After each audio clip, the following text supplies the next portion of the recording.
अभी जब तुम रियल एस्टेट के किसी भी बंदे से बात कर रहे हो तो पहला तुमको फर्स्ट पॉइंट सबसे पहला क्या समझना है कि वो सेल्स का बंदा है।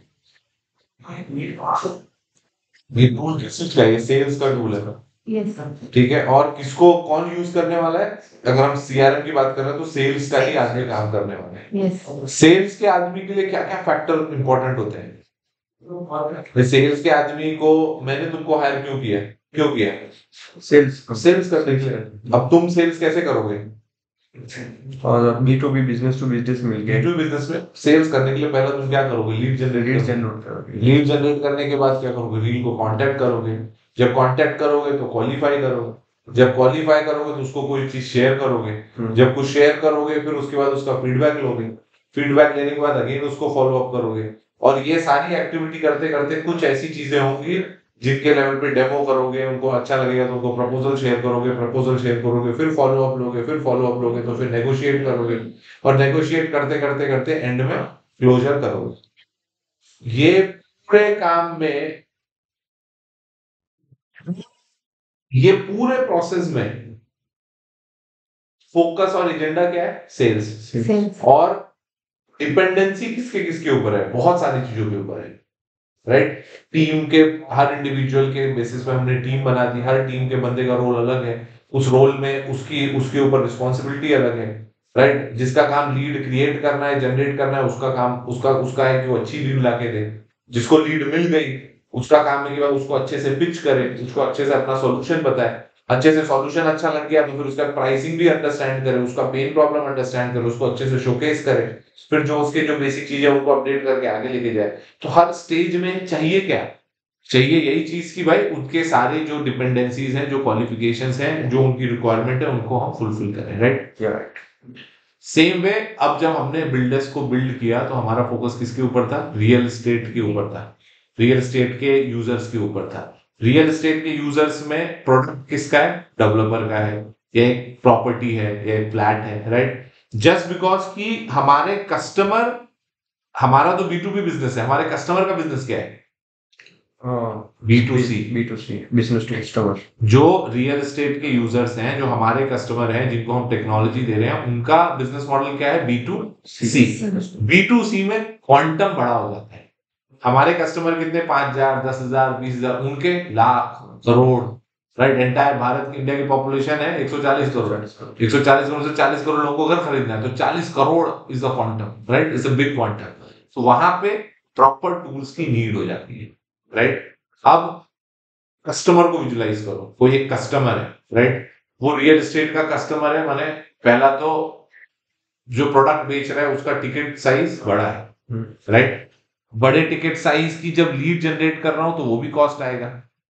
सही बात है ना? मैं अगर लीड जनरेट कर रहा हूँ भाई, किसी को 1 करोड़ से 2 करोड़ या 1 करोड़ से 5 करोड़ का घर चाहिए तो वो कॉस्ट आएगा। अब वो कॉस्ट के लिए लीड जनरेट करने के लिए मुझे स्पेंड करना पड़ेगा।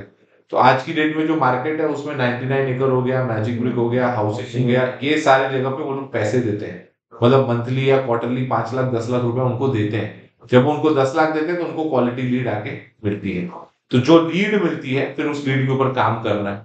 तो पहले तो एम्प्लॉय की कॉस्ट अलग है, इतना बड़ा इन्वेस्टमेंट किया है 10 लाख 5 लाख का जिसके थ्रू लीड है, वो एक अलग है।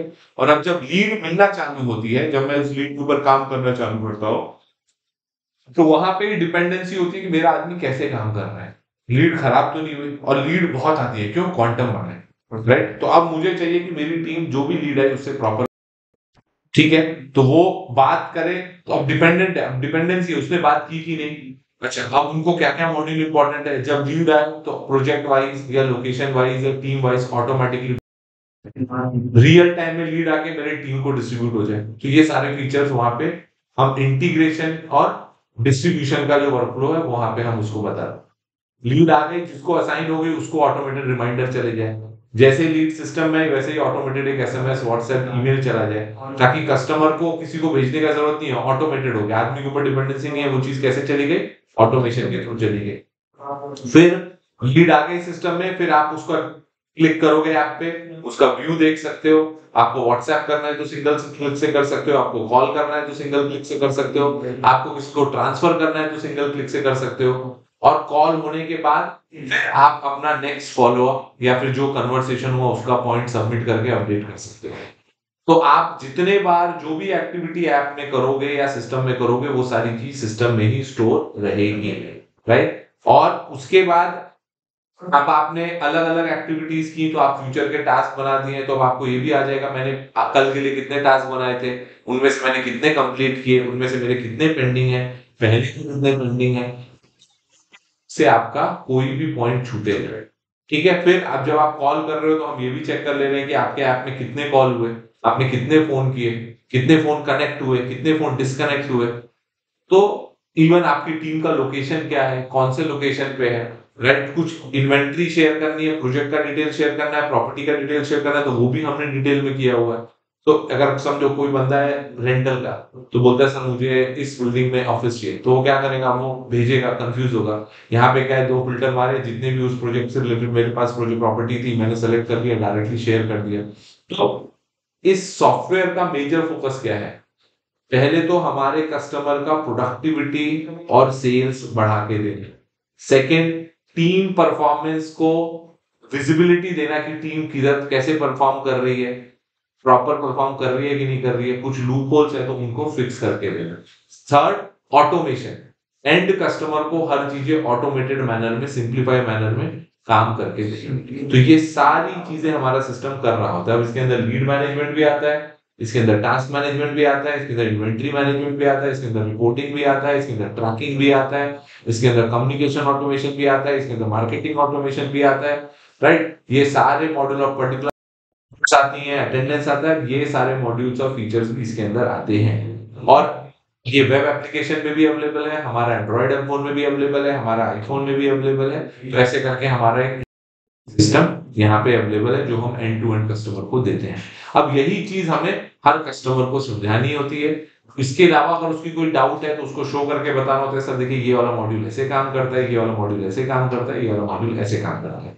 इतना तुमने उसको समझा दिया, उसको जितना चाहिए उससे ज्यादा हमारे पास, बस उसको कम्युनिकेट प्रॉपरली करना है। प्रॉपर कम्युनिकेशन होने के बाद वो ऑटोमेटिकली उस चीज के लिए अडॉप्ट करने के लिए एनकरेज हो जाता है। तो ये हमारा पहला मॉड्यूल है बस। फिर कॉल लॉग को सिंक कर लेते हैं, एक दिन में बंदे ने कितने कॉल किए वो सारा डेटा हम सिंक कर लेते हैं। आईवीआर के साथ में भी इंटीग्रेशन है, अगर उसको ऑटोमेटेड कॉलिंग आईवीआर के थ्रू करनी है तो वो भी हमारे पास अवेलेबल है। तो ये सारी चीजें हमारी अवेलेबल है। ठीक है, यहाँ तक का क्लियर है पूरा पार्ट।